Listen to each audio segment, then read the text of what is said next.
السلام عليكم ورحمة الله وبركاته، لو وسهلا بحضراتكم فيديو جديد. فيديو النهارده ان شاء الله عن الهيتر الكهرباء اليونيتك. يوجد بفضل الله وبأي كمية من الهيتر الكهرباء 3 كيلو واليونيتك. الهيتر حضراتكم بيكفي مساحة لحد 15 متر. طبعا حضراتكم شركة اليونيتك يعني غنية عن التعريف، ثبتت وجودها في السوق المصري بالنسبة للجودة والتقفيل. بنشوف هنا حضراتكم الجودة والتقفيل يعني حاجة ممتازة جدا. بنشوف حضراتكم مع بعض مروحة الهيتر، مروحة استانلس، حاجة ممتازة جدا.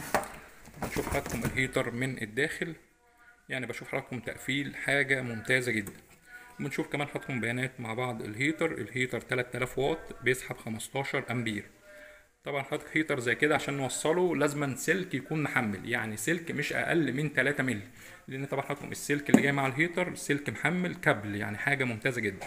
فعشان حضرتك توصل هيتر زي كده في الكهرباء لازما سلك مش اقل من 3 مللي عشان ما يحصلش معاك مشكلة. توضيح كمان لحضراتكم بالنسبه للهيتر ال3 كيلو او الهيتر ال6 كيلو او الدفايه الكهرباء العاديه، لو حضرتك هتستخدمها في تربيه الدواجن لازما المكان ما يكونش فيه عداد كهرباء، يكون المكان شغال معاك ممارسه، لان في حاله وجود عداد كهرباء هتستخدم هيتر 3 كيلو او هيتر 6 كيلو او الدفايه الكهرباء، طبعا هتستهلك كهرباء معاك بكميه كبيره جدا.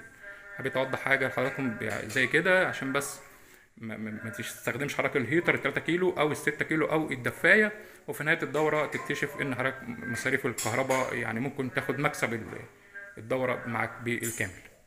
موجود باي كميه بفضل الله. الهيتر الكهرباء اليونيتك بيكفي معانا غرفه 15 متر باي كميه ان شاء الله، ويوجد شحن لجميع المحافظات.